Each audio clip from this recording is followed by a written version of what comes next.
you're a Tantra practitioner Yes. and you just highlighted Kantara. I want to know this angle, like that you're an actual Tantra practitioner. And for those of you who are tuning into this podcast for the first time, you need to check out the first episode to understand Rajarshi sir's experiences. What did you like about that movie? I've not seen it yet and I intend on seeing it. But everyone from entrepreneurs to mainstream Bollywood to people like yourself are talking about this movie. Why is that movie special? Oh, because something in the last 15-20 minutes of that movie is beyond acting. It was like what is called as a term we use called avesham, where the deity enters into an individual. And that is part of the sadhana. It will happen everywhere. Whatever deity you are worshipping, the higher ranges, the deity will enter. And this phenomenon happens across India in Hinduism. Okay. And it's not even a new thing. In villages, it happens. You'll see whether you go to the foothills of the Himalayas. In Bengal side, we have a term we call bhorha. Bhorha means deity taking possession of you. So possession is not, the Abrahamic idea of possession is that it's a negative thing. For us, no. Possession can be a divine thing.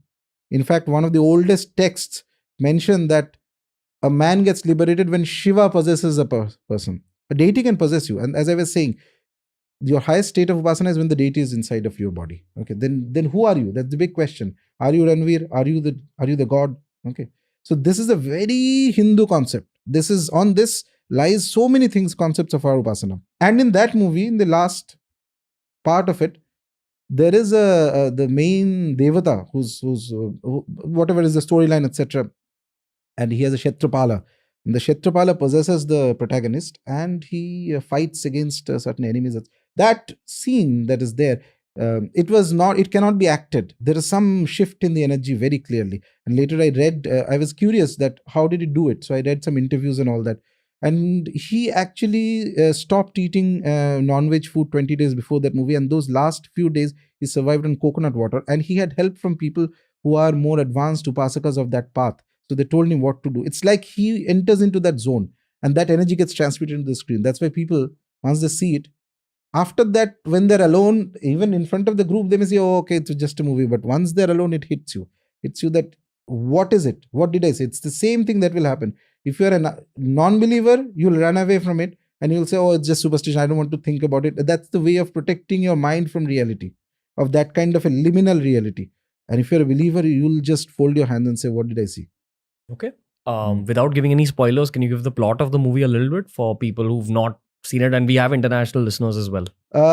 So the plot is very simple. It's a conflict between a village and certain government officials who want to, it stays in a forested area inside, sometimes in interior Karnataka. And basically there are there's a king who used to live there. And the king one day decided that I want to go out in search of peace. So he goes out and he finds two devatas. One is Guliga Deva, who is basically a Kshetrapala, protector of that village. And then there is another boar, like a deity, like a boar. Okay, like we have Varaha Avatar, which is Vishnu's avatar. Similarly, he's called Panjruli Deva. Okay, so those are the two local manifestations of the devatas. And he tells them that he feels very peaceful when he comes in front of them. And then there is an oracle. Oracle means somebody in the village who gets possessed by the deities and he speaks for the deities. So he tells him that you can take the two devatas, devatas manifest in a stone, just the way we do Murti Upasana, same way. You can take them, you'll have tremendous peace. But in return, you'll have to ensure that the village is given to the villagers, this land is given to the villagers and they are not disturbed, etc. So he takes it, he says that, okay, I promise, make a promise. And then the gods tell him that if you break this promise, or later generation anybody breaks this promise, then the Kshetrapala is not going to leave you. So if you make a promise to a deity, it's a very serious matter. It's not like human beings. Then eventually the movie goes into that there are later generations of that individual who wants to, he's dead, then a few generations later, they want that forest land back because it's very high priced, they can sell it and things like that. That lends into a conflict with the villagers. So this is, how does this conflict gets resolved is the movie. While in the process, the main protagonist of the movie, he is somebody who belongs to a family of these priests who gets the devata, the avesham of the deity, and he tries to run away from his destiny. He doesn't want to do that. The movie shows that he has no interest in it. Everything else he is doing in his life, but the moment he is asked to do that, he says, no, I don't want to do that. Okay. But the deities are like this. He has a chosen destiny. So the Devata keeps manifesting signs to him. There are dreams that are happening. He's hearing voices, etc., etc. Eventually, it brings into a culmination where he finally gets possessed by the deity. And in that state, it's beautiful. It's like, it's indescribable how that last few scenes come out in the movie. So that's why I think it's a wonderful movie. And the spiritual concepts shown within the movie are based on actual tantra. And exactly. Those are real concepts. He wasn't making anything up. That is precisely how Devata Upasana happens in Dharma. And by the way, this concept of being possessed is not at all a new thing by a deity. It's there from the Vedic times. It's there in the Mahabharata. It's there in various other texts. In fact, in the previous podcast, I was just referring to something. When you do a upasana of a devata, you do something known as nyasa, which is basically you place specific mantras in different parts of the body. Okay? Yeah. Why? Because you divinize the body. What happens if you divinize the body? You will have a little bit of avesham of the deity. In fact, as you go to higher... What is avesham? Avesham is possession by the deity. Not fully, but little bit. Little bit of possession by the devata of the energy of the deity will enter into you, and that energy will do the upasana through you. Your own effort is not enough to reach there. Upasana is practice. Practice. Any practice you are doing. So eventually at the higher stages, the person realizes that even his efforts are not his efforts. It is he or she whom he is worshipping, the devata, the god, whoever is. It's anugrah, blessings of the deity who enters into you. His or her Shakti enters into you and gets the practice done through you. And that happens through a mild amount of avesham, mild or more avesham, depends. That's the practice. The director of the movie, Rishabh Shetty, has also come to the forefront, and he's kind of the mind behind this concept of Kantara. Okay. So I'm sure he had some idea about these concepts, and that's how he, of course, manifested. But on a more spiritual level, is it the choice of the deities around us to have movies like that come to the forefront and concepts like this come to the forefront? Where were podcasts like this 5 years ago? I wouldn't have dared to do it as a content creator. Why do I dare to do it now? And we get deeply criticized for doing podcasts like this. Right. So I can feel Maya trying to pull me back. And then I can feel Tarama making me meet people like yourself. I firmly believe, and it's absolutely firmly believe, there is some shift that has happened, because this kind of a movie would be impossible even a few years ago for various reasons. Okay, not just impossible. I mean, when I think of it, so I mean, whatever news I get is from the newspapers. Obviously, I don't know any of these people.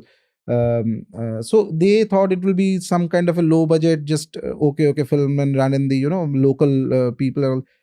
How word of mouth it spreads like wildfire, then gets translated into Hindi and throughout. In Calcutta, I'm amazed that the show has been running for so long, and I see people at one of the shows, and after at the end scene, it's like organically there is people who are like folding hands and all that. I mean, then they will question, your rational mind kicks in and what am I doing? Like, because you are not accustomed to doing this.